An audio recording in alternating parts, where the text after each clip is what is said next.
We are very excited here at the ICGB in Trieste because we think we have found a possible way to trigger cardiac regeneration after myocardial infarction. And indeed, there is a strong need for that because in the world there are 17 million people that die because of cardiovascular disorders every year. And a vast part of the problem is due to the fact that the heart is incapable to repair itself and regenerate after damage during the adult life. If you take cardiomyocytes from an adult heart, these are beautiful cells, they contract magnificently for the whole life, but they're incapable of significant proliferation. And so any time the heart is damaged, repair occurs through formation of a scar. There is, however, a short window immediately after birth where cardiomyocytes still are capable of proliferation. We tried to see if we could find some compound that could increase this window of proliferation. We searched among microRNAs. MicroRNAs are small natural RNAs which are normally produced by our genes. There are a few thousand of these encoded by our genome, and they are capable each one to target even hundreds of different cellular genes, and so change the whole program of a cell. In this case, we wanted microRNAs that could increase neonatal cardiomyocyte proliferation.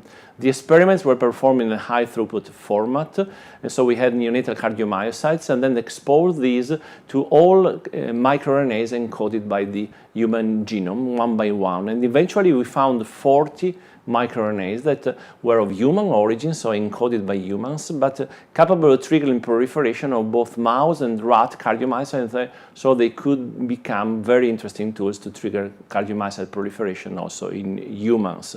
The screening was a high content microscopy screening, a high throughput format, and here you can see the results on one of the top microRNAs in the list. Eventually, when you take a neonatal cardiomyocyte and expose them to the microRNAs we selected, they proliferate a lot and they fill up the plate, as you can see in the bottom part on the right side of this screen. What is most remarkable is that if you take adult cardiomyocytes and expose them to these microRNAs, they start proliferating in cell culture. Driven by these results, we injected the microRNAs we selected in vivo, and this shows a couple of hearts on the middle and right side that were treated with the microRNAs. You can see that these hearts are bigger, and if I remove the green, which is a staining for cardiomyocytes, you see a lot of red dots, which are the nuclei of cells that have kept proliferating over time. And so these hearts are bigger because they are hyperplastic. They are perfectly functional, but they grow much more than the normal hearts. And if you look microscopically, then these hearts are filled with myocardial that have proliferated. You can see the red nucleus in this slide here. We are very experienced in driving nucleic acid transfer in vivo using vectors based on a modified virus, which is the Adeno-Associated Virus. So we constructed a vector, a series of vectors encoding our microRNAs, and then injected the microRNAs first in neonatal cardiomyocytes, and you see that this time the hearts are really much bigger even visually. Again, these hearts are perfectly functional.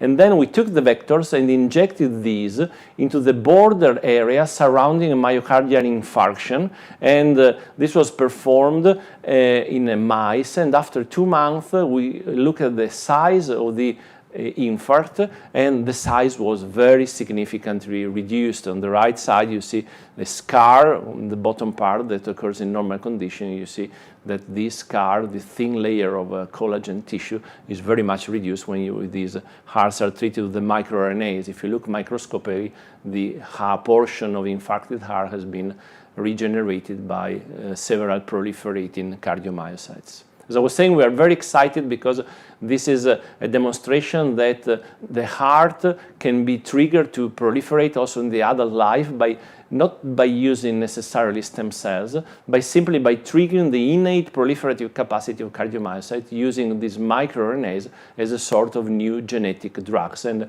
we are very much committed in developing these as biotherapeutics for humans further. Thank you very much for your attention. We'd like to acknowledge the funding for this research, which comes from the Fondazione CR Trieste, Italy, and most notably from Advanced Grant Fund Cell from the European Research Council.